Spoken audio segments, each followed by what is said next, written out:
कल्पना कीजिए कोलकाता की भीड़ भरी सड़क पर एक युवा साधु निर्धन है। पैसे की कमी इतनी कि कई दिनों से पेट में अन्न का दाना नहीं गया। मगर उसी पल जब भूख उसे तोड़ सकती है, उसने आंखें बंद की और केवल एक वाक्य कहा, उठो जागो और लक्ष्य प्राप्ति तक रुको मत। यह आवाज़ किसी राजा की नहीं, किसी विजेता की नहीं, यह आवाज़ थी स्वामी विवेकानंद की, उस युवा की जिसने गरीबी, निराशा, भूख, असफलता, अस्वीकृति, अकेलेपन, हर संघर्ष को चीरते हुए ऐसा प्रकाश बनकर उभरा जिसे दुनिया का नक्शा बदल दिया। आज की कहानी है सिर्फ एक साधु की कहानी नहीं, यह कहानी है इच्छा शक्ति की, संघर्ष की, आत्मविश्वास की और एक इंसान की जिसने खुद को ही अपना सबसे बड़ी ताकत बना लिया। नमस्कार दोस्तों, आपका स्वागत है सच्चे किरदार कहानी दिल से पर, जहां हम सुनाते हैं ऐसे महान चरित्रों की कहानियां जो न केवल इतिहास बदलते हैं बल्कि हमारे दिलों को भी छू जाते हैं। आज हम लेकर आए हैं अग्नि का प्रतीक, अद्भुत संकल्प के धनी और युवाओं के चीर प्रेरणा स्रोत स्वामी विवेकानंद की प्रेरणादायक जीवन कथा। चलिए आत्मबल की इस यात्रा पर निकलते हैं। 1863 कोलकाता, सर्दियों की एक शांत सुबह, दत्त परिवार के घर में एक बालक जन्म लेता है, नरेंद्र नाथ दत्त। बचपन से ही उसकी आंखों में एक अलग चमक थी। वह प्रश्न पूछता, ईश्वर कैसा है, आत्मा क्या है, मैं कौन हूँ। जहाँ बाकी बच्चे खिलौनों में उलझे रहते, नरेंद्र की जिज्ञासा ब्रह्मांड की गहराई में घूमती रहती। उसके पिता विशिष्ट वकील विश्वनाथ दत्त और माता भुवनेश्वरी देवी जो दिव्य संस्कारों और गहरी श्रद्धा से भरी हुई थी।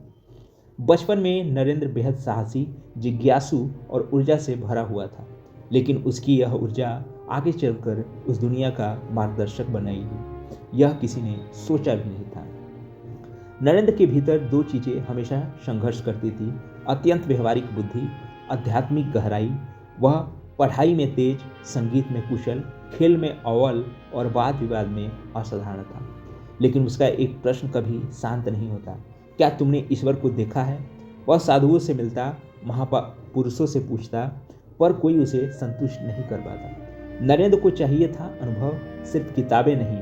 और फिर एक दिन वह व्यक्ति मिला जिसने उसके जीवन की दिशा बदल दी। एक दिन बोस के घर पर श्रवणोत्सव था। नरेंद्र ने वहाँ एक साधारण कपड़ों में सजे हुए प्रसन्नचित्त तेजस्वी पुरुष को देखा, रामकृष्ण परमहंस। नरेंद्र ने वही प्रश्न पूछा, क्या आपने ईश्वर को देखा है। परमहंस मुस्कुराकर और कहा कि हाँ, मैं उससे उतनी ही स्पष्टता से देख सकता हूँ जितना तुम्हें देख रहा हूँ। नरेंद्र स्तब्ध रह गया। उस दिन के बाद नरेंद्र की आध्यात्मिक यात्रा शुरू हुई। रामकृष्ण ने उसे सिर्फ शिष्य नहीं बल्कि अपना उत्तराधिकारी बना दिया। लेकिन कहानी यहीं खत्म नहीं होती, असल संघर्ष यहीं से शुरू होता है। नरेंद्र की जिंदगी में महाभूकंप तब आया जब उसके पिता का अचानक देहांत हो गया।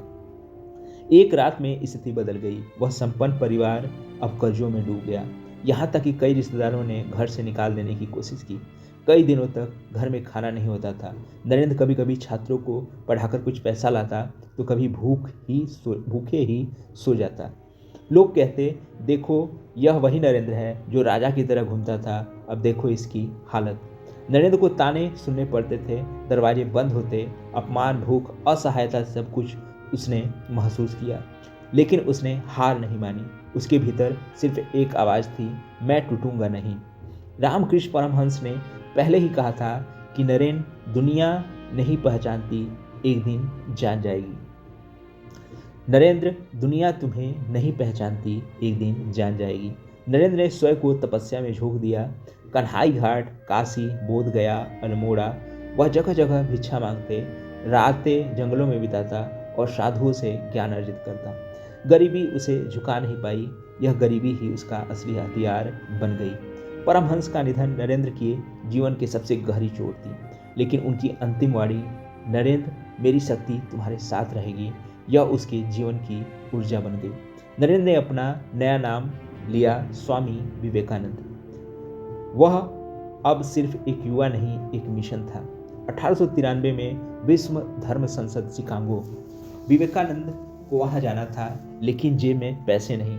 लोगों ने कहा असंभव है, पर जिस युवा ने भूख को मात दी हो वह हार कैसे मानता। कई दिनों के प्रयास और समर्थकों की मदद और अपनी तपस्या से जुटाए थोड़े से पैसों के सहारे वह समुद्र पार अमेरिका पहुंच गया। लेकिन फिर एक नई समस्या, सम्मेलन में प्रवेश करने के लिए अनुमति पत्र चाहिए था और विवेकानंद के पास नहीं था। दिनों तक दरवाजे खटखटाए, ना ना ना जैसे हर गेट बंद हो चुका था। आखिर में एक महिला मिसेस जॉर्ज हेल ने मदद की और विवेकानंद को मंच मिला। 11 सितंबर 1893 सुबह 10 बजे स्वामी विवेकानंद मंच पर खड़े हुए। भीड़ में हजारों लोग, मगर वह जानता था कि आज वह सिर्फ भारत नहीं, संपूर्ण मानवता का प्रतिनिधित्व कर रहा है। उसने माइक्रोफोन पकड़ा और कहा, sister and brothers of America. बस इतना कहा और पूरा सभागार 2 मिनट खड़े होकर तालियां बजाता रहा। उस दिन से दुनिया बदल गई और विवेकानंद एक विश्व गुरु बन गए। अमेरिका, इंग्लैंड, फ्रांस, जापान, उन्होंने दुनिया को ज्ञान दिया, आध्यात्मिकता का, मानवता का, विज्ञान और धर्म का संगम, युवाओं की शक्ति, कर्म की महिमा और राष्ट्र निर्माण का संदेश। उनका हर शब्द प्रेरणा था, हर व्याख्यान इतिहास बन गया। भारत लौटा तो जगह जगह उमड़ी भीड़ पड़ती और कोई उन्हें देखने को आतुर। उन्होंने कहा, युवा ही भारत को महान बनाएंगे। उन्होंने गरीबों, दलितों, किसानों और महिलाओं सबके लिए आवाज उठाई। रामकृष्ण मिशन की स्थापना की, लोगों को बताया सच्चा धर्म सेवा है। दुनिया इतनी बड़ी, समय इतना कम। विवेकानंद दिन रात काम करते, भूख नींद आराम कुछ नहीं। शरीर टूटने लगा, डॉक्टर ने मना किया, आराम कीजिए, लेकिन वह कहते, मेरे लिए भारत पहले है, मैं बाद में। 4 जुलाई 1902 को रात में उन्होंने ध्यान किया और शांतिपूर्वक इस संसार से चले गए। सिर्फ 39 साल की उम्र, लेकिन ऐसा कार्य जो कई जन्मों में भी नहीं हो सकता। स्वामी विवेकानंद की कहानी हमें सिखाती है कि गरीबी हमें रोक नहीं सकती, असफलता हमें तोड़ नहीं सकती। दुनिया न भी समझे पर हमें खुद को समझना चाहिए। आत्मबल से बड़ा कोई बल नहीं, और उठो जागो और तब तक मत रुको जब तक लक्ष्य की प्राप्ति न कर लो। दोस्तों, यह थी स्वामी विवेकानंद की अद्भुत जीवन गाथा, संघर्ष से सफलता तक की एक सच्ची और प्रेरणादायक यात्रा। अगर आपको यह कहानी दिल को छू गई हो तो वीडियो को लाइक कीजिए, शेयर कीजिए, चैनल को सब्सक्राइब कीजिए, क्योंकि हम लाते हैं आपके लिए ऐसी ही महान आत्माओं की सच्ची कहानियाँ, सच्चे किरदार, कहानी दिल से में। अगली कहानी तक जय हिंद, जय मानवता। आप सभी को बहुत बहुत धन्यवाद।